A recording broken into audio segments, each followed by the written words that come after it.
네, 안녕하세요. 오늘 무의미의 축제라는 제목으로 테디감 발표를 맡게 된 36기 곽승우입니다. 화면을 한번 봐주세요. 보이는 대답들은 제가 이번 테디감을 준비하면서 주변 지인들에게 물은 어떤 질문에 대한 응답들입니다. 제가 어떤 질문을 했을까요? 아마 감을 잡으신 분들도 있을 텐데요. 왜 살아? 에 대한 답변입니다. 제가 물은 사람도 있어서 약간 웃는 얼굴도 벌써 보이는데요. 여기 계신 분들 모두 한 번쯤은 약간 여긴 어디 나는 누구? 아니면 나는 왜 살아가는가에 대해서 생각을 해보셨을 때가 한 번쯤은 있을 거예요. 그렇지 않나요? 그럴 때마다 여러분은 여러분 자신들에게 어떤 대답을 하셨나요? 저는 오늘 약간 그런 근본적인 질문에 대해서 여러분과 같이 생각해보는 시간을 가지고자 합니다. 다시 응답들을 한번 살펴볼게요. 제가 사실 가장 많이 받은 답변은 욕인데 아무래도 수위가 있으니까 네, 넣지는 않았고요. 대부분의 답변이 약간 모른다거나 아니면 뭐 죽는 게 무서워서 살지 이런 식의 대답이 대부분이었어요. 다음으로 이 사진에 한번 주목해 주세요. 아마 많이 익숙하실 텐데요. 그 시지프 신화에서 형벌을 받은 시지프 사진입니다. 시지프는 신들에게 잘못을 해서 영겁의 시간 동안 계속해서 바위를 산 꼭대기로 올려 놓아야 하는 형벌을 받게 돼요. 이 사진을 보고 어떤 느낌이 드시나요? 아무래도 고통스럽다, 끔찍하다, 이런 생각이 드실 텐데요. 그럼 우리가 이 사진을 보고 그런 느낌을 받는 것은 왜일까요? 바로 시지프의 이러한 노동이 아무런 의미도, 목적도, 정당화도 되지 않는 그냥 노동의 반복이기 때문입니다. 즉, 시지프가 그런 행동을 하면서 자기가 왜 이 행동을 하는지 정당화할 수 없다는 그 사실에서 이 형벌의 참혹함이 오는 것이죠. 다음으로 이 사진을 한번 주목해 주세요. 이 사진도 왠지 모르게 익숙하지 않나요? 그러니까 우리 나이 현대인들의 삶을 압축적으로 보여준다고 생각이 돼요. 우리는 다들 힘든 입시 과정을 겪고 대학에 진학했고 또 저마다 열심히 노력해서 사회에 나가려고 준비를 하고 있죠. 그런데 앞서 보았던 사진, 어쩌면 시지프와 우리의 모습이 좀 닮아 있지 않나요? 앞서 저는 시지프가 고통스러운 이유가 자신의 행동에 대한 의미를 찾지 못하기 때문이라고 했습니다. 그렇다면 우리는 어떤가요? 앞선 우리의 대답들은 우리 인생에 정당성을 부여하고 있나요? 아마 예리하신 분들은 의문이 드셨을 수도 있는데요. 왜냐하면 다른 대답들과 결이 조금 다른 대답이 하나 있어요. 눈치채셨나요? 사회에 기여하고 싶어서 라는 대답인데요. 하지만 이 대답 역시도 추가적인 의문을 들게 합니다. 만약 제가 이렇게 물어보면 어떨까요? 그럼 사회에 기여하는 게 너한테 무슨 의미가 있는데? 라고 물어봐서 만약에 A라는 의미가 있어 라고 대답한다고 치죠. 그래서 제가 그러면 A는 또 왜 의미가 있는데? 왜 너한테 중요한데? 라고 묻는 순간 이러한 문답 과정은 어떤 것도 정당화하지 못하고 최후의 정당성이 확보되기까지 무한퇴행이라는 과정을 거치게 됩니다. 그래서 결국 아무것도 정당화하지 못하는 상태가 돼요. 어, 이렇게 생각해보면 현대인들은 어떤 삶의 의미를 찾지 못하는 과정에서 저마다 24시간을 최선을 다해 살아가고 있는 것 같습니다. 이렇게 운동도 하고 공부도 하고 우리도 이렇게 열심히 이감 활동을 하고 있죠. 음, 그런데 현대인들은 그 어느 때보다 삶의 의미를 찾기가 더 힘든 것 같아요. 왜냐하면 옛날에 어, 신학의 시대 같은 때를 생각해보면 어떤 종교적인 믿음이 삶을 관통하는 화살 같은 의미를 줄 수도 있었죠. 예를 들면 지금의 내 고통이 너 그거 구원받기 위해서 있는 과정이야 라고 교리가 말해준다면 삶의 의미를 찾을 수 있는 것처럼요. 하지만 급격한 세속화와 과학화에 따른 지금 현대인들은 그 어느 때보다 삶의 의미를 찾기 힘든 시간을 살아가는 것 같습니다. 그럼에도 불구하고 우리가 이렇게 24시간을 최선을 다해 살아가는 거 기이하지 않나요? 저는 기이하다는 생각이 들었어요.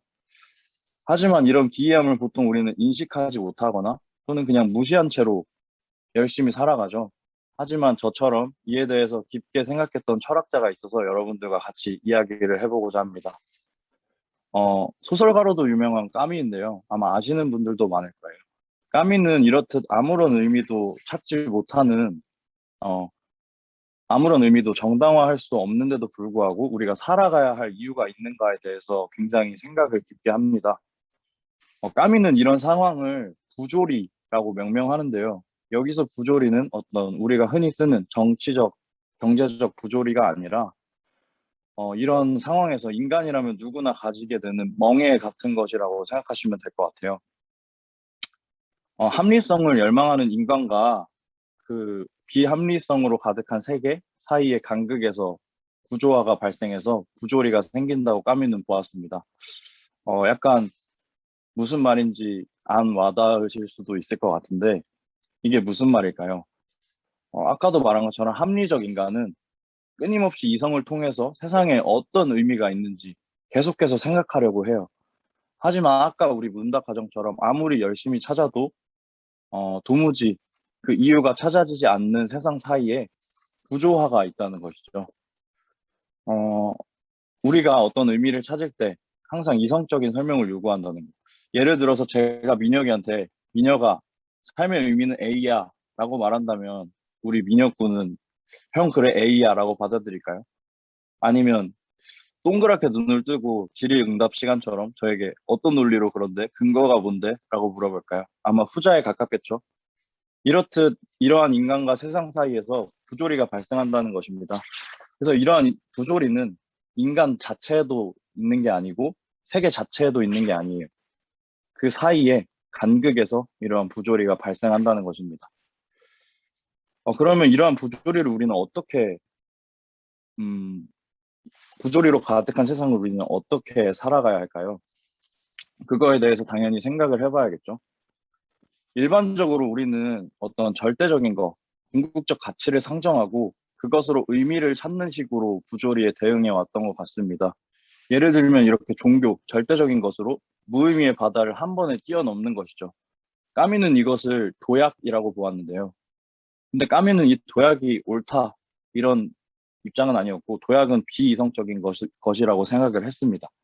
그래서 까미는 기본적으로 도약으로서 부조리를 회피하는 것이 아니라 부조리로 가득한 세상 자체를 인지하고 떠안고 살아가는 세상에 관심을 가져요. 그래서 까미는 부조리한 세상을 어떻게 살아가야 할까 하는 질문에 자살, 희망, 반항 세 가지를 언급합니다. 하나씩 살펴볼게요. 우선 자살부터 살펴볼게요. 까미의 시지프 신화는 가장 진지한 철학적 문제는 단 하나, 자살뿐이다 라는 말로 시작하는데요. 우리가 앞서 살펴봤듯 삶에서 아무런 의미를 찾을 수 없다면 당연히 그럼 죽어도 되지 않나? 자살해도 되지 않나? 라는 생각이 들 수 있어요. 그렇지 않나요? 그러면 부조리로 가득한 세상에 자살로서 대응하는 것이 옳을까요? 까미는 그렇지 않다고 보았어요. 왜냐하면 부조리의 그 양 측면 중 인간과 세상, 그 중에 자살은 그냥 인간 쪽을 없애서 일종의 도약을 하는 것으로 보았습니다. 그러니까 부조리를 있는 그대로 안고 살아가는 것이 아니라 일종의 부조리에 대한 회피라는 것이죠. 그렇다면 희망은 어떨까요?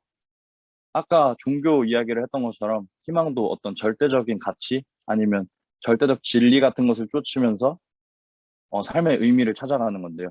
이 역시도 까미는 자살과 똑같이 부조리의 한 항인 세계 쪽을 없애는 것으로 보았습니다. 즉, 그래서 부조리에 대한 회피로 본 것이지요. 그럼 마지막 하나가 남았어요. 반항. 반항이란 뭘까요?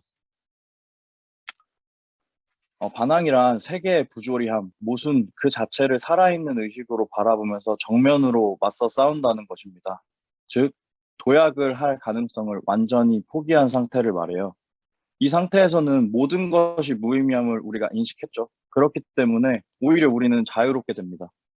왜냐하면 모든 것이 무의미하니까 반대로 어떤 것을 선택해도 되는 자유를 얻게 되는 거죠.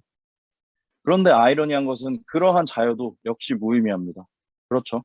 모든 것이 무의미하니까요. 어쨌든 이렇게 모든 것을 무의미를 철저하게 인식한 상태에서 묵묵히 살아가는 것을 까미는 반항이라고 보았어요. 잘 와닿지 않으신다면 이를 시지프 신화에 한번 넣어볼까요? 음, 만약에 시지프가 부조리를 철저하게 인식하고 그럼에도 불구하고 묵묵하게 살아간다고 생각해 보세요. 자신의 상황에 대한 철저한 인식 하에서 그런 노동의 일종의 뿌듯함이나 행복감을 느낀다면, 그래서 행복한 시지프가 된다면 그에게 더 이상 이는 형벌이 아닐 것입니다. 어, 자신의 한계를 철저히 인식하고 그 속에서 버티면서 최선의 삶을 살아낸 거기 때문이죠. 그래서 까미가 말하는 진정한 반항은 이러한 의미의 반항이라고 볼 수 있습니다. 음, 좀 무슨 뜬구름 잡는 소리야 라는 생각이 드실 수도 있을 텐데요. 여러분들은 이런 정답이 없는 주제에 관해서 얘기를 하면서 어떤 생각이 드셨나요? 삶과 죽음의 부조리. 그러니까 양극단이니까 삶과 죽음 역시도 부조리하죠. 이 부조리 안에서 우리는 어떻게 살아가야 할까요? 저는 이 발표를 준비하면서 내가 무슨 말을 하고 있는 거지라는 생각이 들기도 했는데요. 이 말이 떠올랐습니다. 너무 뻔한 결말인가요? 약간 모두가 아시는 말이죠. 운명을 사랑하라라는 말인데요.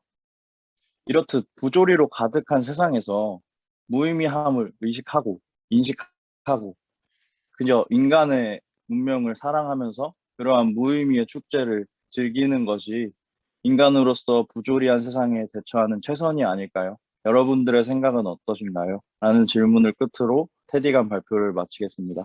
감사합니다.